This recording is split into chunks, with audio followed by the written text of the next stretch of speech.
નમસ્કાર મિત્રો, સંવિધાન કેરિયર એકેડમીની યુટ્યુબ ચેનલ પર હું દીક્ષિત પટેલ આપ સર્વેનું હાર્દિક સ્વાગત કરું છું. આશા છે કે તમે બધા એકદમ રાજી ખુશી હશો અને તૈયારી મસ્ત કરતા હશો. હવે આજે આપણે વાત કરવી છે સાંસ્કૃતિક વારસાના એક આગળના ટોપિક વિશે. એના પહેલાં થોડીક ચર્ચા સંવિધાન કેરિયર એકેડમીની આપણી એકેડમીની. આપણને બધાને ખ્યાલ જ છે કે આપણી સંસ્થા છે એક પાયોનિયર છે. ડૉક્ટર વિકલ્પ કોટવાલ સરના માર્ગદર્શન હેઠળ છેલ્લા સતત 14 વર્ષથી વિદ્યાર્થીઓને મતલબ ઉમેદવારોને ઓથેન્ટિક માર્ગદર્શન દ્વારા એમના સ્વપ્ન સાકાર કરવામાં મદદરૂપ થઈ રહી છે. તો તમે પણ જો એક સાચા માર્ગદર્શનની શોધમાં છો તો તમારું સરનામું અહીંયાનું હોવું જોઈએ. તમે વધુ માહિતી માટે અમારા સંસ્થાનો સંપર્ક કરી શકો છો. અમારા ફોન નંબર પર તમે કોલ કરી શકો છો અને તમે અમારા પબ્લિકેશન્સનો પણ ઉપયોગ કરી શકો છો. તમે તમારા જે સિનિયર મિત્રોને પૂછજો કે અમારા પબ્લિકેશન્સ કેટલા ઉપયોગી થઈ છે. વર્ષોના સચોટ માર્ગદર્શન અને અનુભવના નિચોડ સ્વરૂપ આપણા પબ્લિકેશનો માટે પણ તમે અમારી વેબસાઇટ અથવા તો નંબર પર સંપર્ક કરી શકો છો. આગામી જે પોલીસની ભરતી આવી રહી છે કે ભાઈ એસટીઆઈ કે જીપીએસસી ક્લાસ 1-2ની તૈયારી માટે પણ આ એકદમ સચોટ સરનામું તમારા માટે સાબિત થશે. તો આ ચર્ચા બાદ હવે આપણે આગળની ચર્ચા આજે શરૂ કરીએ છીએ. સાંસ્કૃતિક વારસાનું સ્થાપત્ય કળા વિશે આપણે ચર્ચા કરી રહ્યા હતા અને આ ટાઇટલ ઘણી બધી વાર તમે આપણા લેક્ચર્સમાં જોઈ ચૂક્યા હશો. શિલ્પ સ્થાપત્ય અને ગુફા સ્થાપત્ય છેક ભારત અને ગુજરાત બંનેનું કરવાનું થાય છે અને કિલ્લાઓ અને મહેલો, વાવ, કુવા, તળાવ, સરોવરો આપણે ખાલી ગુજરાતના કરવાના થાય છે. અનટિલ એન્ડ અનલેસ કોઈ કરંટ અફેર્સમાં કોઈ વસ્તુ હોય તો તમારે એ પણ અલગથી કરવાની થાય. બરાબર. કાળના સમય મુજબની આપણે ચર્ચા કરતા હતા.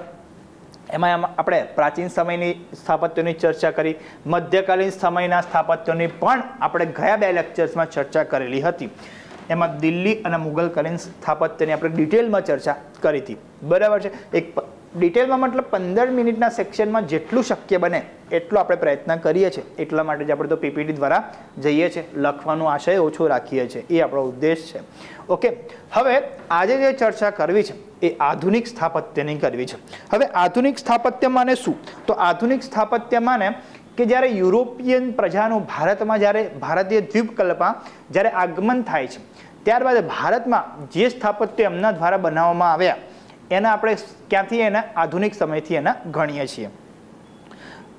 કોઈ બી હોય એમ પોર્ટુગીઝથી લઈને ફ્રેન્ચ હોય કે પછી અંગ્રેજ એટલે કે બ્રિટિશ સ્થાપત્ય હોય કે પછી આધુનિક સ્થાપત્ય કે જે આઝાદી પછી બનાવવામાં આવ્યું એનો પણ સમાવેશ અત્યાર સુધીનું. બરાબર છે. એને આપણે શું કહીએ છીએ? આધુનિક સ્થાપત્ય. જો તમે આઝાદી બાદનું સ્થાપત્ય પણ ગણો તો લિસ્ટ બહુ લાંબુ થઈ જાય. પણ આપણે એક મેન 2 વસ્તુ કે 2-3 વસ્તુ કે જે પરીક્ષામાં વારંવાર પૂછાય છે એની આપણે વાત કરેલી છે. અગેન કહી દઉં કે જે અત્યારના સ્થાપત્ય છે આધુનિક એટલે કરંટમાં જે બની રહ્યા છે અથવા તો હમણાં જસ્ટ ઉદ્ઘાટન થયું છે એ તમારે કરંટ બેઝ કરવાના રહેશે. પણ એવી વસ્તુઓ કે જે મતલબ એવા સ્થાપત્યો કે જે એકદમ કહેવાય ને કે ભાઈ દુનિયા લેવલ પર નામના પામે છે, પ્રસિદ્ધિ પામે છે, એની ચર્ચા આપણે કરીશું. ચલો શરૂઆત કરીએ આધુનિક સ્થાપત્ય. તમે અહીંયા જોઈ શકો છો આપણું નવું સંસદ ભવન હોય કે CST હોય કે પછી પૂતળું હોય આપણા સરદાર પટેલ સાહેબનું સ્ટેચ્યુ ઓફ યુનિટી અને પછી ઇન્ડિયા ગેટ. બરાબર છે. એની બધી ચર્ચા આપણે થોડી ઘણી કરીએ છીએ. ચાલો સૌથી પહેલું યુરોપિયન પ્રજા કે જે ભારતમાં આવી હતી એ કઈ હતી? પોર્ટુગીઝ પ્રજા. બરાબર છે. વાસ્કો દ ગામા બધાના ખ્યાલ છે. હવે તમે કોમેન્ટ સેક્શનમાં જણાવજો કે યુરોપિયન પ્રજાનો સાચો ક્રમ ભારતમાં આવવાનો કયો હતો. ઓકે. પોર્ટુગીઝ સ્થાપત્યની જો ચર્ચા કરીએ તો પોર્ટુગીઝો પોતાની સાથે આઇબેરિયન સ્થાપત્ય કળા લઈને આવ્યા હતા. બરાબર છે. કઈ સ્થાપત્ય કળાનો રેફરન્સ આપણને ભારતમાં જોવા મળે છે? તો કે આઇબેરિયન સ્થાપત્ય કળા એમના ઝલક આપણને જોવા મળે છે. શરૂઆતમાં ભાઈ આ લોકો વેપારી કોઠી અને ગોડાઉન બનાવવા આ શૈલીનો ઉપયોગ કરતા હતા. 1503માં બનાવેલ પ્રથમ ચર્ચ કે જે કોચીન કેરળમાં બનાવવામાં આવેલું. બરાબર છે. પ્રથમ ચર્ચ પણ કઈ જગ્યાએ આપણને જોવા મળે છે? તો કેરળ ખાતે જ જોવા મળે છે અને પ્રથમ મસ્જિદ પણ કેરળ ખાતે આપણને જોવા મળે છે. બરાબર છે. હવે કોઈ પણ પ્રજા જ્યારે ભાઈ આવશે કોઈ અન્ય જગ્યા પર, ખાસ કરીને આપણે વાત કરીએ કે ભાઈ યુરોપિયન પ્રજા આવી, જેમ કે તમે પ્રાચીન સ્થાપત્ય જોશો ત્યારબાદ જ્યારે ઇસ્લામિક ઇન્વ્યુઝન થાય છે. બરાબર છે. મોહમ્મદ ગોરી અને પછી ગુલામ સાયમલ્ટેનિયસલી આવે છે જ્યારે. બરાબર છે. કન્ટિન્યુઅસ જ્યારે પછી થાય છે ત્યારે એક સ્થાપત્યમાં જે ચેન્જ જોવા મળે છે એ લોકો પણ પોતાની સ્થાપત્ય શૈલી અહીંયા લઈ આવે છે. બરાબર છે.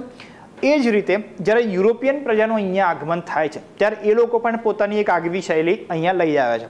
પછી એનું ભારત સાથે મિશ્રણ થશે, ભારતની જે નેટિવ જે શૈલી છે એની સાથે મિશ્રણ થશે અને પછી જેમ પેલું ઇન્ડો ઇસ્લામિક શૈલી હતી એમ આ ઇન્ડો યુરોપિયન શૈલી અહીંયા આપણને જોવા મળશે. બસ આટલું વસ્તુ છે, બરાબર છે. ત્યાંની શૈલી અને ઇન્ડિયાની શૈલી મિશ્રિત પામશે. બસ આટલું ક્લિયર થઈ ગયું. બસ હવે સમજવું ઇઝી છે.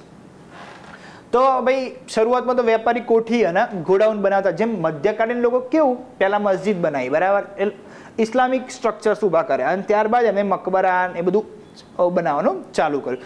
સેમ એ વસ્તુ કે પહેલાં અહીંયા લોકો વેપારી કોઠીઓના ગોડાઉન બનાવવામાં આનો ઉપયોગ કરતા, પોર્ટુગીઝ લોકો પર્ટિક્યુલર, અને ત્યારબાદ એમને પહેલું ધાર્મિક સ્થાપત્ય એટલે કે પ્રથમ ચર્ચ જે કોચીન ખાતે બનાવ્યું, જેના સેન્ટ કેથેડ્સ ચર્ચ તરીકે પછી મારી ભૂલ થાય છે, પ્રથમ ચર્ચ એમને કેરળમાં બનાવી અને ત્યારબાદ એમને સેન્ટ કેથેડ્સ ચર્ચ ગોવા ખાતે બનાવ્યું કે જે એશિયાનું સૌથી મોટામાં મોટું ચર્ચ છે, બરાબર છે.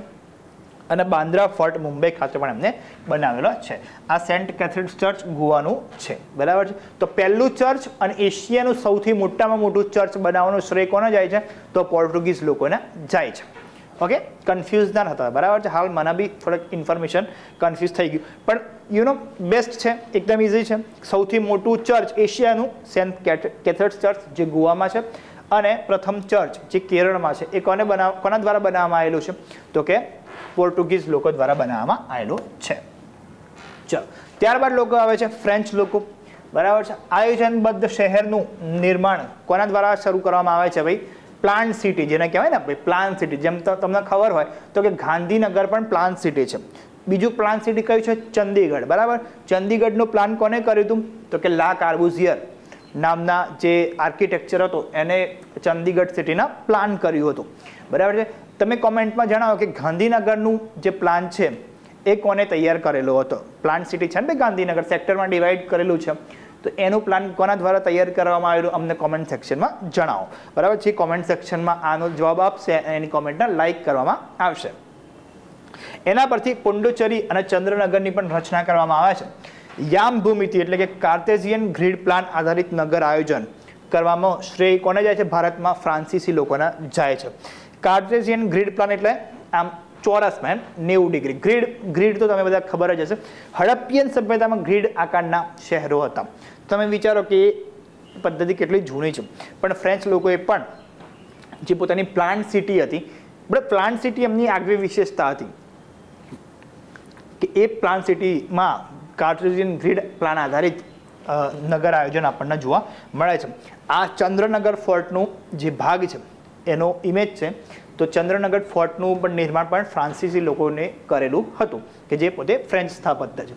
ત્યારબાદ ભારત પર 200 વર્ષ જેટલું શાસન કરનાર બ્રિટિશ સ્થાપત્યની વાત કરીએ તો કરવી જ પડે. કેમ કે એમનું ખાસું એવું ઇન્ફ્લુઅન્સ ડેફિનેટલી રહેવાનું જ છે. તો એમની બે પ્રકારની શૈલી છે. એક તો ઇન્ડો ગોથિક શૈલી છે અને બીજી છે નવ રોમન શૈલી, ન્યૂ રોમન સ્ટાઇલ છે, બરાબર છે. તો પહેલાં ઇન્ડો ગોથિક શૈલીની વાત કરીએ તો શું છે ભાઈ? એને વિક્ટોરિયન શૈલી તરીકે પણ ઓળખવામાં આવે છે, બરાબર છે. એમની રાણી હતી ને વિક્ટોરિયા, બરાબર છે. એને વિક્ટોરિયન શૈલી તરીકે પણ ઓળખવામાં આવે છે અને એને જ ઇન્ડો ગોથિક શૈલી તરીકે પણ ઓળખવામાં આવે છે. જેમ પેલું ઇન્ડો ઇસ્લામિક હતું એમાં ઇન્ડો ગોથિક છે. ગોથિકનો મતલબ શું થાય? યુરોપિયન, બરાબર છે. ભારતીય અને યુરોપિયન શૈલીનું મિશ્રણ એટલે ઇન્ડો ગોથિક શૈલી કહેવાય, જેના વિક્ટોરિયન શૈલી પણ કહેવાય છે. એમાં ભારતીય ફારસી અને ગોથિક શૈલીનો પણ આપણને સમન્વય જોવા મળે છે. શું વિશેષતા હતી? દિવાલો ખૂબ જ પાતળી અને ગુંબજ ખૂબ જ નકશીદાર હતા. મુખ્ય વિશેષતા શું હતી? મોટી મોટી બારીઓનો આમાં ઉપયોગ થયેલો જોવા મળે છે. સ્ટીલ, લોખંડ અને સિમેન્ટનો ઉપયોગ મોટા પાયે થયો. ગણિતિક અને એન્જિનિયરિંગ નિયમો આધારિત આનું સ્ટ્રક્ચર મકાન સ્થાપત્યનું નિર્માણ કરવામાં આવેલું હતું. એટલે કે કોમ્પ્લેક્સ સ્ટ્રક્ચરો આમાં ઊભા કરવામાં આવેલા હતા. ઉદાહરણ તમે જોઈ શકો છો, મુંબઈનું સચિવાલય, મુંબઈનું હાઈકોર્ટ, છત્રપતિ શિવાજી ટર્મિનલ. આ તમે ઘણી બધી બોલિવૂડ મૂવીઝમાં અને જે લોકો મુંબઈ ગયા છે એમને આ બિલ્ડિંગ ચોક્કસપણે જોઈ હશે, બરાબર છે. અને આ છે મુંબઈ હાઈકોર્ટ. તો આ બંનેનું નિર્માણ બ્રિટિશ સમયગાળા દરમિયાન જ કરવામાં આવેલું હતું, જે પોતે ઇન્ડો ગોથિક કે વિક્ટોરિયન શૈલી તરીકે ઓળખાય છે. ત્યારબાદ બીજી જે શૈલી છે નવ રોમન શૈલી. 1911 પછી આ શૈલીનો ઉપયોગ વધુ પ્રમાણમાં આપણને વિશેષ પ્રમાણમાં જોવા મળે છે. આમાં કયા કયા સ્થાપત્યનો સમાવેશ થાય છે? કે નવી દિલ્હીમાં આવેલું રાષ્ટ્રપતિ ભવન, સંસદ અને ઇન્ડિયા ગેટ. આપણી જે જૂની સંસદ હતી આ જુઓ, જે પોતે મધ્યપ્રદેશના 64 યોગીની મંદિરની ઇન્સ્પાયર્ડ છે. આ પ્રશ્ન પણ 2-3 વાર જીપીએસસીમાં પૂછાઈ ગયેલો છે કે જે આપણું સંસદ ભવન હતું જૂનું એ કયા મંદિરથી ઇન્સ્પાયર છે. તો 64 યોગીની મંદિર છે, મધ્યપ્રદેશમાં આવેલું છે, જ્યાં આવી રીતે તમે જૂની સંસદ જોઈ હશે, એક વર્તુળાકાર એક સ્ટ્રક્ચર છે. તો એ મંદિર ત્યાંથી ઇન્સ્પાયર હતું, જૂની 50ની નોટ પર પણ જોવા મળતું. ઓકે, તો એટલા માટે દિલ્હીને હિન્દુસ્તાનનું રોમ પણ કહેવામાં આવે છે, કેમ કે આ જે ન્યૂ રોમન સ્ટાઇલમાં એ લોકોએ બનાવેલું હતું અંગ્રેજોએ. બરાબર છે. અને એક આ ઇન્ડિયા ગેટનો પણ ફોટો છે, એ પણ ન્યૂ રોમન સ્ટાઇલમાં જ છે. ઓકે, ત્યાર એટલા માટે હિન્દુસ્તાનનું રોમ પણ કહેવામાં આવે છે. આના મુખ્ય સ્થાપત્યકાર હતા એડવિન લ્યુટિયન અને હર્બર બેકર. બરાબર છે. એટલા માટે જ આ બધા જે સ્થાપત્યો જે દિલ્હીના જે ભાગમાં છે એ ભાગને દિલ્હીનું શું કહેવામાં આવે છે? તો લુટિયન્સ દિલ્હી કહેવામાં આવે છે. શું કહેવામાં આવે છે? લુટિયન્સ દિલ્હી. બરાબર છે. આમ તો એકદમ વીઆઈપી એકદમ એરિયા કહેવાય ને, ભાઈ નેતાઓ મંત્રીઓ સંસદ ભવન છે ત્યાં બધા ત્યાં એકદમ અવર જવર ચાલુ રહે, એટલા માટે એને શું કહેવાય છે? લુટિયન્સ દિલ્હી. બહુ વીઆઈપી એરિયા કહેવાય દિલ્હીમાં. તો જૂનું સંસદ ભવન કોઈ પૂછે તો ન્યૂ રોમન શૈલી, બ્રિટિશ સ્થાપત્ય. ઓકે, ચાલો. ત્યારબાદ આઝાદી પછીના સ્થાપત્યની આપણે ચર્ચા કરવી છે અને રિસન્ટ સ્થાપત્યની ચર્ચા કરો. તો પહેલું કોઈ નામ હોય દેશ વિદેશમાં પ્રખ્યાત એવું, statue of unity. Sardar Vallabhbhai પટેલનું સ્ટેચ્યુ છે, આખા બધાને ખબર છે. આની ડિટેલ છે, મોટાભાગના બધાને ખબર જ છે, છતાં રિવિઝન કરી લઈએ. દુનિયાનું સૌથી ઊંચું સ્ટેચ્યુ છે ભાઈ, બરાબર છે, 182 મીટર અને ફૂટમાં જુઓ તો 597 ફૂટ. ક્યાં આવેલું છે? તો કેવડિયા કોલોની, નર્મદા જિલ્લો અને ગુજરાત ખાતે આવેલું છે. બરાબર છે. ખાસ વસ્તુ આમાં શું યાદ રાખવાની થાય? તો આના આર્કિટેક્ટ કોણ છે? રામ સુતાર. બરાબર, આપણને પૂછાઈ ગયેલું છે અને કદાચ કોઈ પરીક્ષકનો મૂડ બને તો પૂછાઈ બી જાય. અને આનું જે નિર્માણ છે એ કોના દ્વારા કરવામાં આવ્યું હતું? Larsen and Toubro. બરાબર છે, L&T દ્વારા. બહુ અગ્રગણ્ય ઇન્ફ્રાસ્ટ્રક્ચર કંપની છે. ઓકે, તો આ તમે જોઈ શકો છો. સૌથી ઊંચી મૂર્તિ છે કોની છે? તો કે સરદાર વલ્લભભાઈ પટેલ છે. સ્ટેચ્યુ ઓફ યુનિટી શું કામ નામ આપ્યું? કે આપણને બધાને ખબર છે કે ભાઈ આ જે ભારતનો જે નકશો જુઓ છો એના જનેતા કોણ છે? સરદાર વલ્લભભાઈ પટેલ છે. ચલો, ત્યારબાદ આવે છે નવું સંસદ ભવન. ઓકે, હમણાં જ તાજેતરમાં નરેન્દ્ર મોદી સાહેબ દ્વારા એનું શિલાન્યાસ કરીને ઉદ્ઘાટન પણ કરવામાં આવેલું છે. એના સેન્ટ્રલ વિસ્ટા પ્રોજેક્ટ અથવા તો સેન્ટ્રલ વિસ્ટા બિલ્ડિંગ તરીકે પણ ઓળખવામાં આવે છે. રફી માર્ગ નવી દિલ્હી ખાતે આવેલું છે. આર્કિટેક્ટ કોણ છે આના? તો કે બિમલ પટેલ છે. અને નિર્માણ કરનાર કંપની કઈ છે? તો ટાટા પ્રોજેક્ટ્સ પ્રાઇવેટ લિમિટેડ છે. બરાબર છે. આ તો એકદમ કરંટનો ટોપિક છે, એટલા તો તમારે 2-3 વર્ષ સુધી યાદ રાખવું જ પડશે. બરાબર છે. અને સૌથી વધારે યાદ રાખવા જેવી લાઈન આ થઈ જાય છે કે નવા સંસદમાં આ લોકો શિફ્ટ તો થઈ ગયા નેતાઓ, બરાબર છે, આપણા રાજનેતાઓ ચૂંટેલા જે સદસ્યો છે. નવા સંસદના ભવનના નિર્માણ બાદ જૂનું સંસદ છે એ કયા નામથી ઓળખાય છે? તો સંવિધાન સદનના નામથી ઓળખવામાં આવે છે. બરાબર છે. નવા સંસદ ભવનના નિર્માણ બાદ જૂના સંસદ ભવનને એક નામ આપવામાં આવ્યું છે. શું નામ આપવામાં આવ્યું છે? તો સંવિધાન સદન નામ આપવામાં આવ્યું છે, જે ખાસ યાદ રાખીશું. આ પણ એક આર્કિટેક્ચર માર્વેલ છે કે જે ભારતના આગામી 100 વર્ષો સુધી, એવું કહેવાય છે કે આનો લાઈફ સ્પાન કેટલો છે? 100 વર્ષનો છે. અને આગામી 100 વર્ષ સુધી ભારતના એક લોકશાહીના મંદિર તરીકે આપણે હંમેશા સ્થાન રહેશે આનું, કેમ કે જૂની સંસદના પણ 100 વર્ષ થઈ ગયા. બરાબર છે.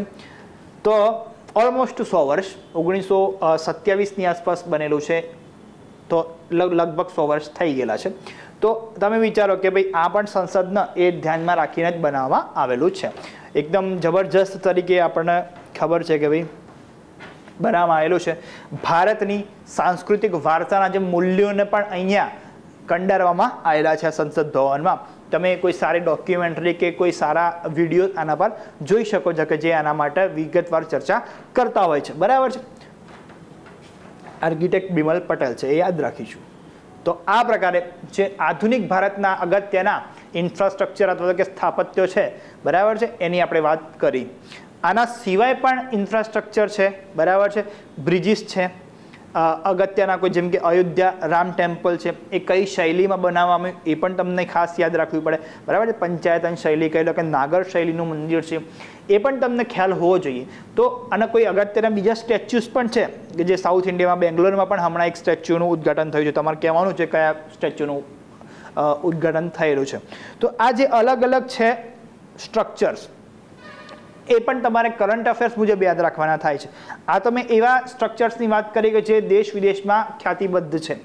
તો આશા છે કે તમે આ જે સ્ટ્રક્ચર છે, આધુનિક સ્થાપત્યો છે, એના વિશે તમે ધ્યાનથી સાંભળ્યું હશે, જાણ્યું હશે, કંઈક નવું તમને જાણવા મળ્યું હશે. તો મળીશું હવે નવા લેક્ચર્સમાં નવા ટોપિક સાથે. ત્યાં સુધી તૈયારી કરતા રહો, મોજ કરો. જય હિન્દ, જય ભારત, જય સંવિધાન.